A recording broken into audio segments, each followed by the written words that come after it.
Hello po sa inyong lahat mga ka-crypto. Ako po si Pinoy Crypto Trader at sa video na ito ay atin pong pag-uusapan ang tungkol sa isang mahalagang token na ito ayon sa isang Shiba Inu team kung saan ay dapat daw po na kasama sa portfolio ng bawat investors. Yan, sabi rito ay Shiba Inu team explains why this token should be a valuable part of investors' portfolios. Yan, isang Shiba Inu team ang nagpaliwanag kung bakit ang token na ito ay napakahalaga na kasama sa portfolio ng mga investors. At yan, atin pong makikilala sa video na ito kung ano ang token na ito. Pero bago po tayo magpatuloy, ay nais ko lamang po munang bigyang linaw ang aking disclaimer kung saan ang nilalaman po ng video na ito ay hindi po ito isang financial advice. For education and information purposes lamang po ang layunin nito. Ayan, Shiba Inu marketing lead Lucy highlights the potential of Bone Shiba Swap or Bone and why it should constitute a valuable part of investors' portfolios. At ayan, ang token po na ito ay walang iba kundi si Bone. Ayan, si Bone Shiba Swap. At ang Shiba Inu team na nakapagsabi ang nagsabi kung bakit ito ay napakahalaga bilang isang part ng investors portfolios ay ayan, si Madam Lucy. Ayan, siya po ang Shiba Inu marketing lead. According to Lucy, Bone plays a central role within the Shiba Inu ecosystem, potentially bolstering its demand and value. Yan, ayon po kay Madam Lucy, ay itong si Bone ay meron po siyang napakahalaga na central role dito sa ecosystem ni Shiba Inu. At yan po yung pinakadahilan kung bakit siya ay may demand at meron po siyang value. Bone integration with Shibarium and DAO. The marketing lead emphasized that Bone is the official gas fee token of the Shiba Inu ecosystem's layer 2 blockchain Shibarium. Ayan, sa mga hindi po nakakaalam, ay ang kasalukuyang pinakamahalagang gamit po ni Bone ay nagsisilbi po siyang official gas fee token ng Shibarium. Yan, ang Shibarium ay ang layer 2 blockchain ng Shiba Inu ecosystem. Hindi po tayo makakapag-transact dito kay Shibarium kung wala po tayong Bone. Yan, kailangan po talaga yan kasi yan yung binabayad natin na transaction fee. Lucy revealed that Bone will become one of the governance tokens in Shiba Inu's decentralized autonomous organization once it goes live. Yan, ito po yung magiging bago na gamit ni Bone. Siya po ay magiging governance token ng ilalabas po nilang bagong DAO or decentralized autonomous organization ng Shiba Inu. At yan po ay mangyayari kung ang DAO ay magiging live. With its integration as a governance token, users can leverage Bone to vote on crucial decisions that could potentially influence the ecosystem's future. Ayan, bilang isang governance token ay yung mga users ay pwede po nilang gamitin ang Bone para makapag-vote. Ayan, lalong-lalo na sa mga napaka-crucial or mahalagang desisyon para sa ikabubuti ng ecosystem. Ayan, ang ecosystem ng Shiba Inu.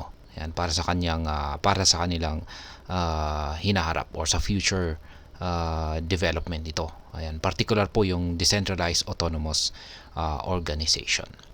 Ayan, or yung kanyang DAO. Cap supply and future growth. Ayan, meron po kasing cap supply. Pag sinabi po natin cap supply ay limitado yung kanyang supply. At dahil dyan ay yan po ang dahilan kung bakit meron po siyang paglago sa hinaharap. Lucy mentioned Bone's limited supply as another factor that could bolster its demand and value. Ayan na nga ang binanggit ni Madam Lucy na isang dahilan kung bakit itong si Bone ay magkakaroon siya ng demand at tataas yung kanyang value sa hinaharap. At yan po ay yung kanyang limitadong supply or cap supply. It is noteworthy that bone supply is capped at 250 million, with 229.92 million tokens currently in circulation. According to Lucy, Bone's limited supply could drive up its value as demand increases. Kaya ayan, sa kasalukuyan ay ang supply ni Bone ay nasa 250 million. Yan, hanggang dyan na lamang po yan. Hindi na po yan nadadagdagan. Ang nangyayari po ay nababawasan at nababawasan na lamang po ito hanggang sa paliit ng paliit yung kanyang supply. Kaya ngayon ay yung kanyang kasalukuyang circulating supply ay yan, nabawasan na po ito at nasa 229.92 million tokens ang kasalukuyang natitirang supply nito sa sirkulasyon. At ayon po kay Madam Lucy ay dahil po sa limitadong supply nito ay ito po ang siyang magdudulot para umangat ang value nito at magkaroon ng demand. Lucy indicated that Bone has enormous room for growth as the ecosystem expands with new partnership and projects. Amid this growing partnership and projects, Lucy asserted that demand for Bone would skyrocket, potentially boosting its price. Ayan, dagdag pa rito ni Madam Lucy ay itong si Bone ay meron siyang malaking potensyal na aangat or lalago sapagkat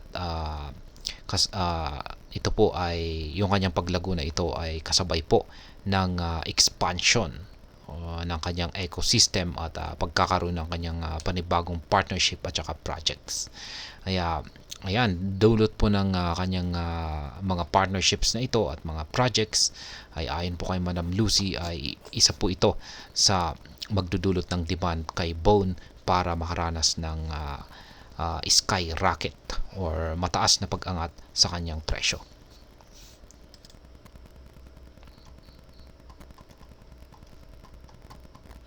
At yan po ang tungkol dito kay Bone na itinuturing ni Madam Lucy na isa sa mga pinakahalagang